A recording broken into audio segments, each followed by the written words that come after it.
get started so we can hit our 10:50-ish start. Bismillah, alhamdulillah, wa salatu wa salam ala rasulullah. So today we're continuing. Now we've begun the journey to understand and to connect with forgiveness in this second third of Ramadan, the second third of Ramadan, which is dedicated to forgiveness.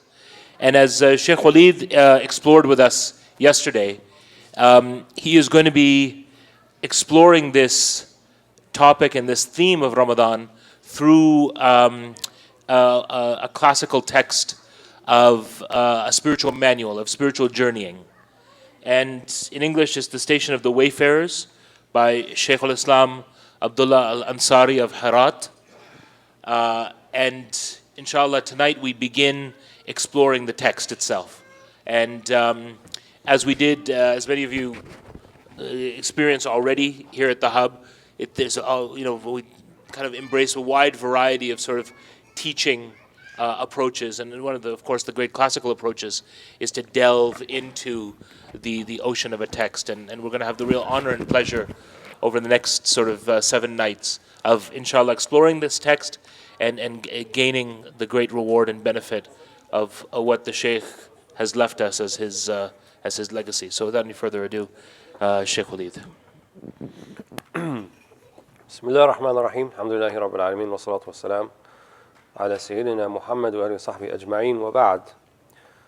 So yesterday we just tried to speak a little bit about the theme of istighfar, seeking forgiveness or ghufran from Allah subhanahu wa ta'ala, and relating it to what we hope to do during the next several nights of reading from this book called Manazil as-Sa'irin, or the stations of the wayfarers. And we had mentioned that the popular refrain of the practitioners of spiritual purification, Man ashraqat bidayatuhu ashraqat nihayatuhu, that whoever's beginning is sound and valid and enlightened, then will have an ending that is sound and enlightened and valid. So while we're not going to read through the whole book, we're going to read via the first fasl, or the first section, that deals with what he calls al-bidayat, the beginnings.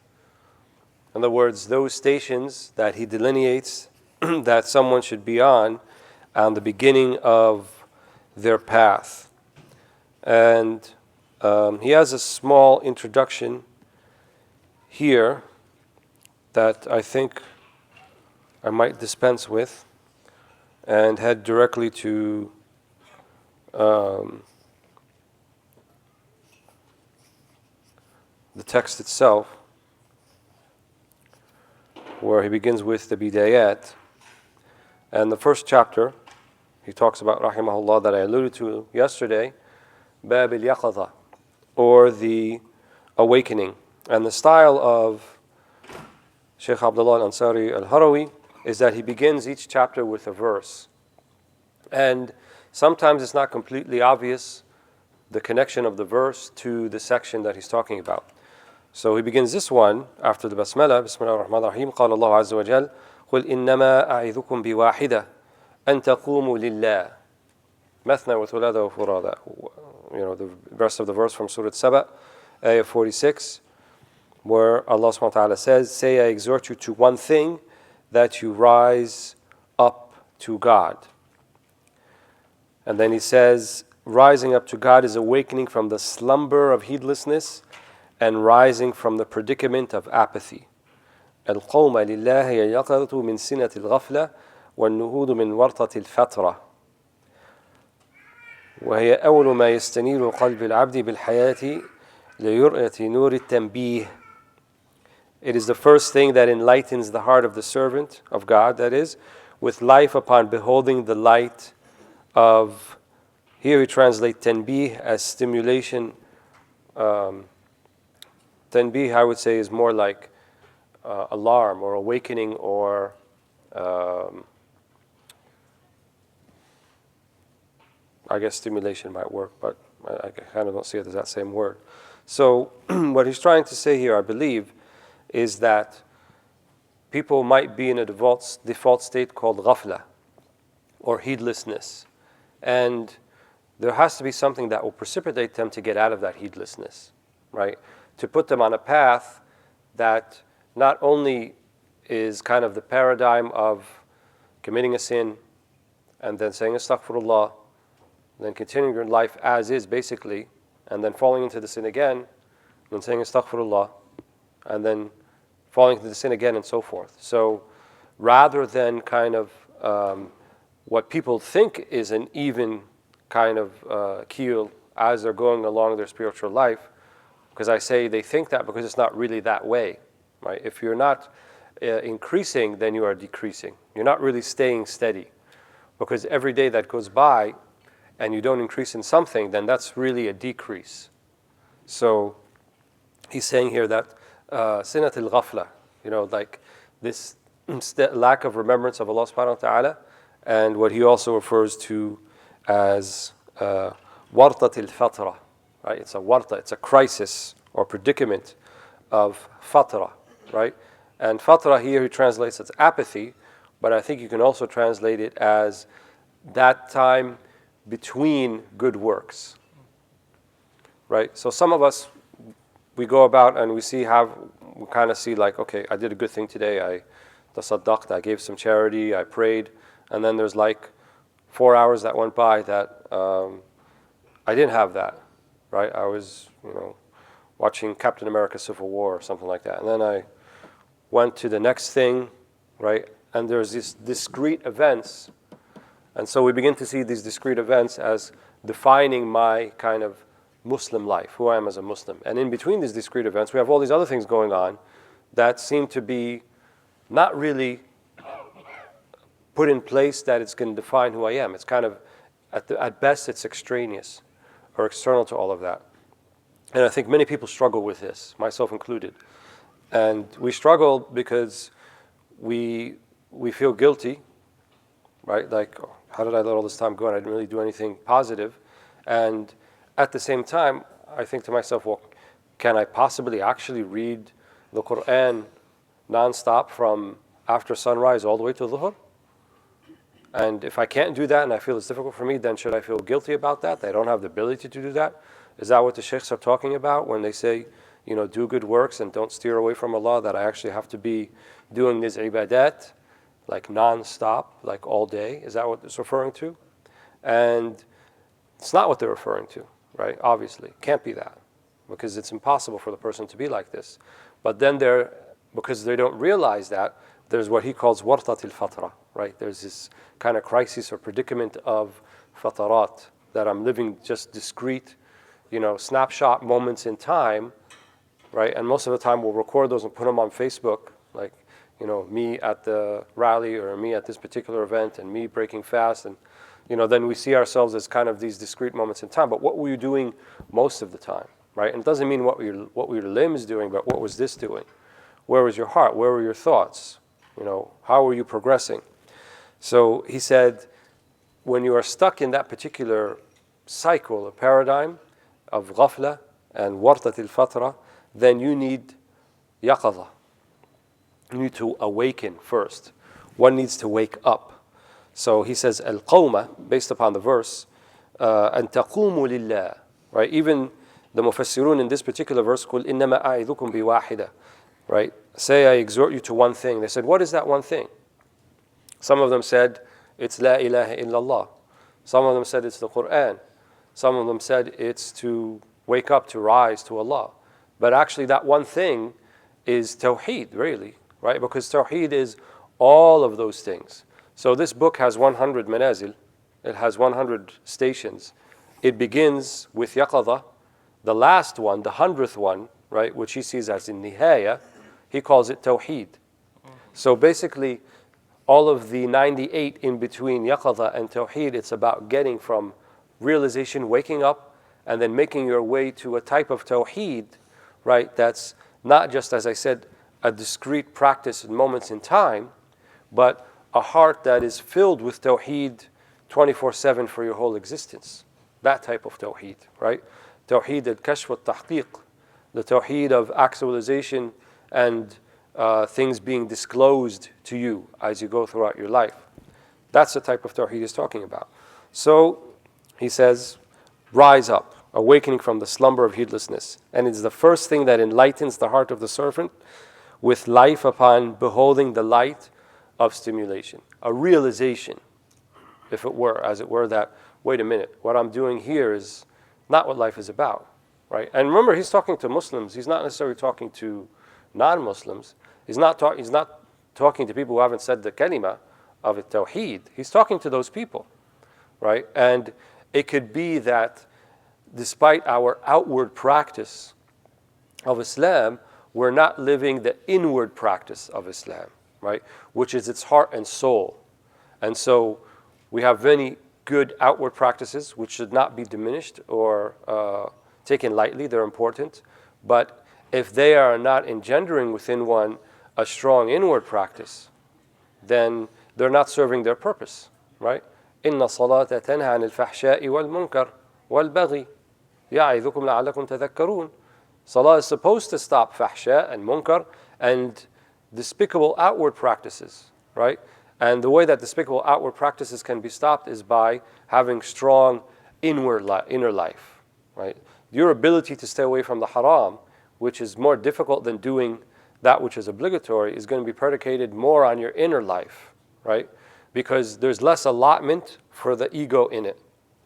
If I pray, if I'm giving sadaqat, people can see that. I like people to see that I'm a good person. So their ego may steer you that way. But in terms of staying away from the haram, right, which is more difficult, but more important nonetheless, right, that's going to come back to who you really are as a person.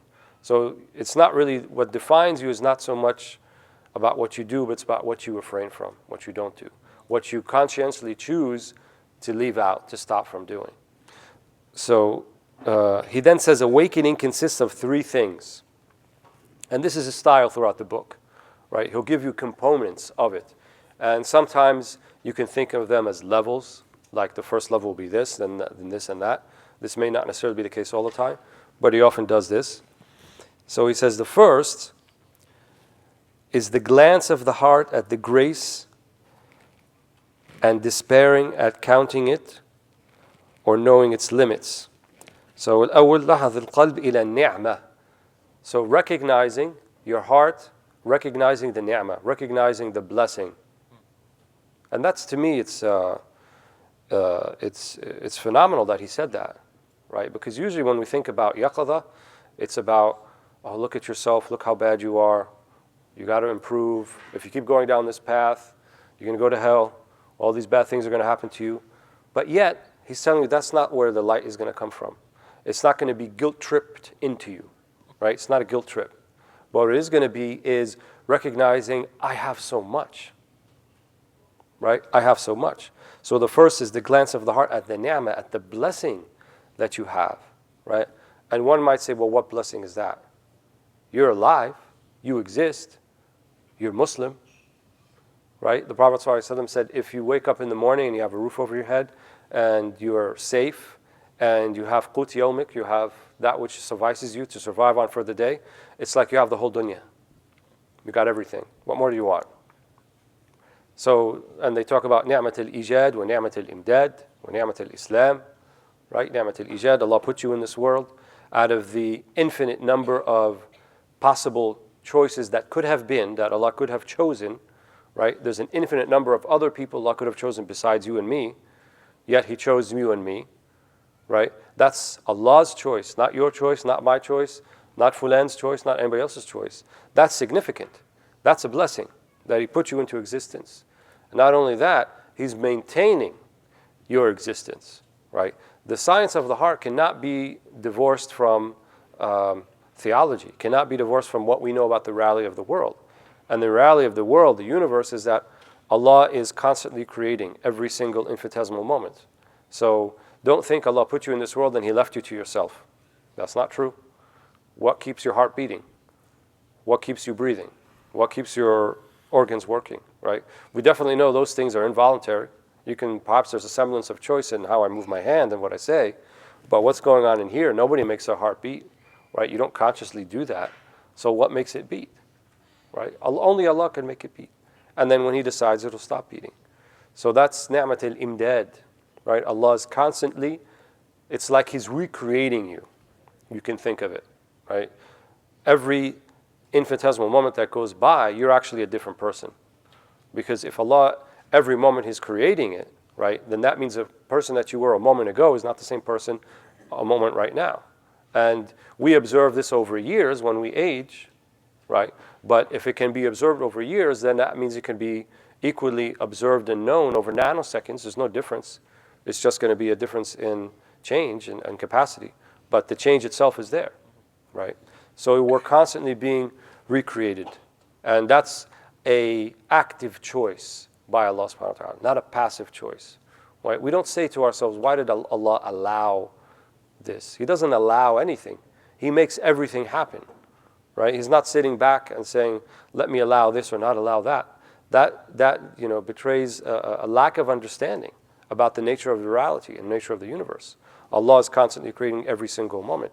So at the very least, when you look at yourself, you have this blessing that you're still here.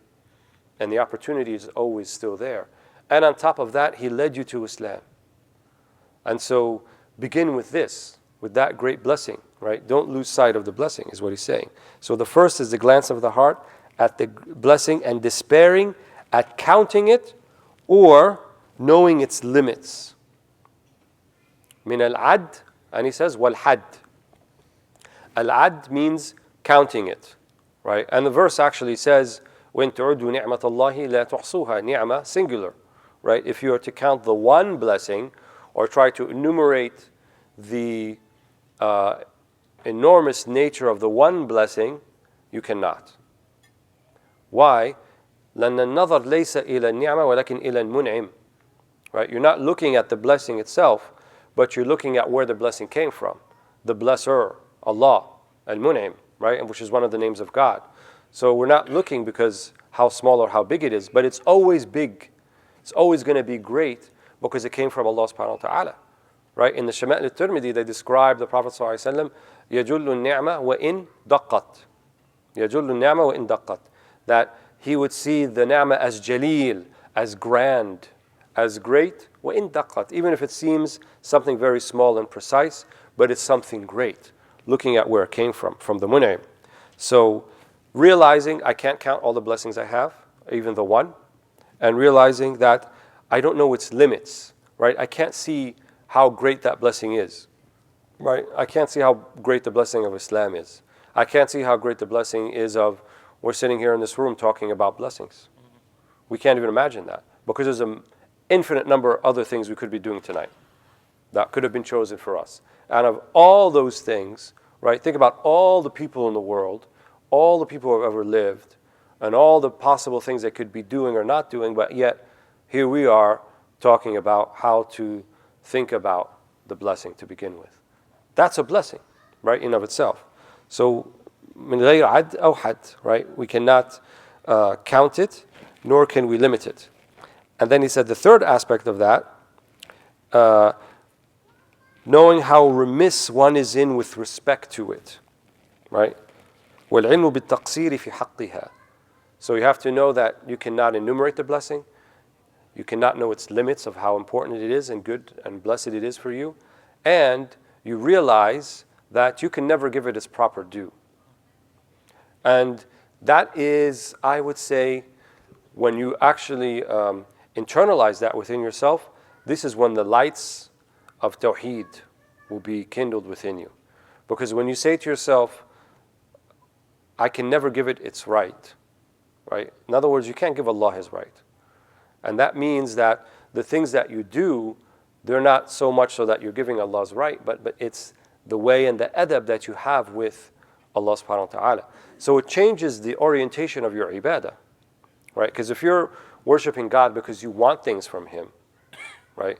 And that you're trying to curry favor so that He gives you things, and it's a musawama, right? Arabic and musawama means you're making a deal.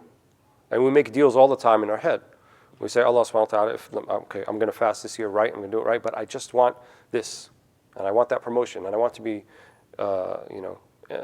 graduate from this particular school, and I want to marry this particular woman or this particular man or have this particular thing, and I'll do all these things if you just give me that. Is it, let's make a deal? Who are you making a deal with, right? That's not how our approach to Allah subhanahu wa ta'ala should be. And if we look to the ibadah of the Prophet Muhammad sallallahu alaihi wasallam, right, and Aisha says that I found him standing in prayer حتى تورمت قدماه صلى الله عليه وسلم, till his legs were swollen and bleeding from standing so long, and she asked him, why do you do so when Allah has forgiven you all of your sins, that which has passed and that which is yet to come and will never come? Why do you stand so long, right? And why did she ask that question? Perhaps there was an implicit assumption that one would only stand so long if they want something from Allah. In other words, they want their sins to be forgiven. So they will do more ibadah, right? And will do extra because they're looking for ghufran, which in of itself is not blameworthy, but that's not why the Prophet ﷺ was doing it. That's hence her question.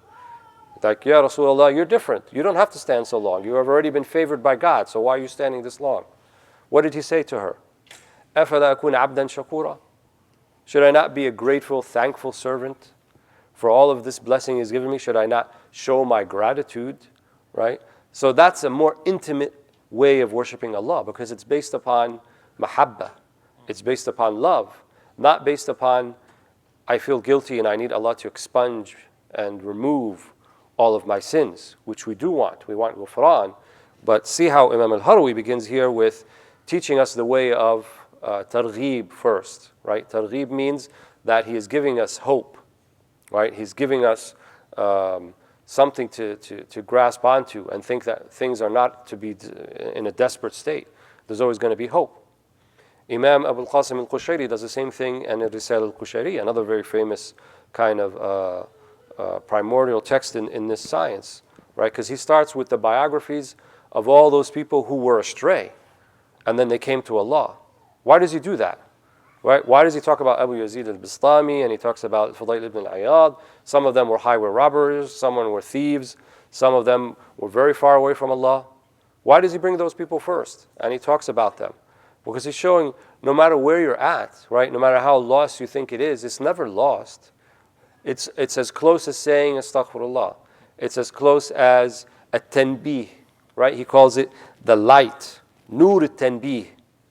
So this person actually who's sinning, it may be an active state of sinning, but once they have a awakening, he calls it nur. It's a light. They've become enlightened because they realize I want to stop. Even if they have difficulty stopping, but that's an enlightened soul. Now that they have a realization that they want to move on. So he says, remember these three things in the beginning. Think about the blessings you have. You can't count them. You can't limit them. And you will never be able to give them their right. And if you're never able to give them their right, then all you're doing is having adab with Allah subhanahu wa ta'ala. And doing that which He has commanded you to do. Right? And that's not repaying for the blessing. This is doing what you're supposed to do as a faithful servant of God. Then he moves on to the other wing of inner life, which is tarheeb, which is we have to come to terms with, wait a minute, I'm making mistakes, and I have to do something about them. So then he said the first consists of three things. The first is thinking about the blessing and its three components. The second is to examine the transgression, realizing the danger it involves, preparing oneself to setting it right, ridding oneself of its noose, and asking to be saved by cleansing it. So he says, مطالعة الجناية والوقوف على الحظر فيها والتشمر لتداركها والتخلص من ربطها وطلب النجاة بتمحيصها. So now we're looking at the sin itself, right? Or the sins themselves. So yes, we have the path of enlightenment, we have recognition of blessings, but Islam, or this way of life, is not just about the individual, right? And some people mistake some of these Sufi-oriented books and they say, yeah, it's very exclusive and it's just about you being a good person and it's about ignoring everybody else and it's kind of very individualistic, maybe egoistic a little bit. Nothing could be further from the truth. Because when we talk about sin, when we talk about transgression, more often than not, it involves impinging upon the rights of others, right? Hurting other people. And that's about community, right? Islam is not a deen where you have this great relationship with Allah subhanahu wa ta'ala and then you can step on everybody else. Right? We don't have this type of sanctimony in the deen. And we don't have something where you are of a higher status, so that somehow gives you some type of license, right, to treat others in a different manner. Right? We don't have this categorization of level of believer. We don't have castes. Right? We don't have people are on the in and people are on the out. Everybody is the same before the eyes of Allah subhanahu wa ta'ala. So that transgression is enormous, right? Because from a couple aspects. One, who are you transgressing against? Allah, right? The same one who gave you ijad and imdad, he gave you existence and continuing your constant recreating your existence and gave you life and continuous life, and now you go against all of that. So if standing in prayer is showing gratitude, then what is transgressing then, right? That's called al-kufran bin ni'mah, right? And kufran is a very close word to kufr. Kufran means not recognizing the blessing, not giving its due and preserving that blessing by using it in the way that Allah intended for you to use it. And so it's not a big jump from kufran to kufr, right? And that's what happened to Iblis. La'anahullah. It's exactly what happened to him. He was amongst the most pious, at least outwardly, right? He was amongst the angels. Not all of the jinn got to be with the angels, right? And be asked to prostrate, which was a prostration of ta'zeem, right? And it was actually honoring the angels. Allah honored the angels by asking them to prostrate before Adam alayhi salam. He was not debasing them. He was not asking them to do something that would make them debased or lower than Adam alayhi salam. It was a prostration of ta'zeem, right? Not of ibadah. They weren't worshipping Adam. But he said no. Why? Because he couldn't get past himself. He couldn't get past the idea that this is not a blessing. He didn't see it as a blessing, right? Instead of a ni'mah, he saw it as a niqmah. Niqmah is the opposite of blessing, right? That maybe God was mocking him, right? How could he ask that, right? Ana khayrun min. I am better than him, right? I am from fire, he is from clay. That means, Ya Allah, you're wronging me. That's what he's saying to Allah subhanahu wa ta'ala. And that began with kufran in ni'mah, all of this ni'am. None of us are going to worship Allah as often as Iblis did before he fell. He was around for thousands of years, constant prayers amongst the angels. None of us are going to measure up to that, right, outwardly. But when it came to the time of the imtihan, right, of the test, which was actually a blessing in disguise, he failed miserably, right? And he said, Ana khayrun min. He was the first one to say the word I, Ana. No one in the celestial realm ever said that word before. He said it. And then when he said the word Ana, then he started not recognizing the blessing. Then he lost his way from kufran in ni'mah to outward kufr, right? And you could say, how is Iblis kafir? Didn't he know that was Allah and that he created him? Of course he did. That's why he said, Rabbi anzirni ila yawmi yub'athun. He actually made a dua. He said, Allah, give me pause until the day that they are resurrected. That means huwa amin bil ba'th. He believes in the resurrection in the last day, right? Which is one of the pillars of aqeedah. So he believed that. So how was his kufr then? His kufr is then in his kufran in ni'mah led him to accuse Allah subhanahu wa ta'ala something that's impossible. That Allah can actually wrong someone. That's impossible. Not possible at all. And if you don't understand that very basic aspect of the divine decree, then you don't understand anything, right? And that's exactly what happened to him. And now we have many people who fall in that, unfortunately. They say, how could this happen to me? Why has Allah left me like this? Why are these things going on? Isn't Allah watching? So forth. And it will lead them from that kufran ni'mah to al-kufr, wal-a'udhu billah. To actually denying Allah in the sense that you can even believe that He can wrong you in that particular way. So examining the transgression, in other words, acknowledging it, realizing the danger it involves, right? Because the first step, if you don't acknowledge it, if you don't see it as a sin, then why would you stop doing it, right? And we have a lot of people like that now, who they say, no, this is perfectly fine. This is, how I feel. This is what is right. It's how I identify, so forth. But that requires us to have knowledge. We have to know, first and foremost, that is a sin. right? And if you don't know that, you'll never stop doing it. And the ulama have a saying that says, مَا لَمْ يُتْمِ الْوَاجِبْ إِلَّا بِهِ فَهُوَ واجib. That thing which is obligatory, if anything that you require to get to that obligatory thing is also obligatory. So if istighfar and tawbah and returning from our sin is obligatory, then that means we have to know the sins to begin with. That means you have to have knowledge. That means you have to seek it. That means you have to seek it via the proper channels, right? And not via your hawa, not via your own caprice, and not via Google searches once in a while, but from reputable, credible, qualified sources, right? Because that would be obligatory if you need to know for sure. But if you want to kid yourself and you want to seek it from other places that will only give you the answers that you want, and yet you know deep down inside that's what you're doing, you have not absolved yourself, right? You're still falling into that mistake. So realizing danger involves preparing oneself to setting it right. In other words, what do I need to set it right? Right? If I made a mistake with someone, what do I need to set it right? And then ridding oneself of its noose. Right? He calls it a rabaqa. It's like a noose. Because when you say astaghfirullah, it's liberating. You liberate yourself from that sin. As long as you're under the noose of that, right, by not recognizing it or by not seeking istighfar, not seeking ghufran, forgiveness for it, you are held prisoner to it. It's like a noose over you, not just over your neck, but over your heart. So he's saying, rid yourself of that noose and ask to be saved by cleansing yourself from it. Right? This is where the najat, where salvation can be found. So he said three things. And the third thing is being alert and in discerning the increase and decrease in God's dispensation. Al-intibah li ma'rifat ziyada wa nuqsan fil ayyam. To abjure waste, and I would say he should have put a word in here. Being alert and discerning the increase and decrease in the days that befall you. What he means by this is you've done the first two things. You recognize that there's a blessing and that there are things you need to do, that you're required to do. And you recognize there is a sin. But it also means you have to recognize that the time is not infinite. The days are numbered, right? So you may, on a purely intellectual plane, understand, okay, but you put it off.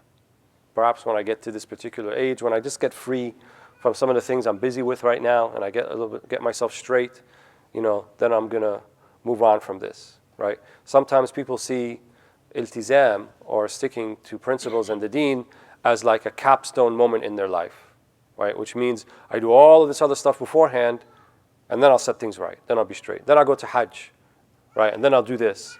When it's actually a cornerstone, not a capstone. It's what you build upon. That's the first stone you have to lay, not the last one, right? So the first stone you're laying is, let me make sure that my whole life is abiding by these principles. And then I'm going to live my life that way. And whatever moment you make that realization, that's when you lay down your cornerstone, right?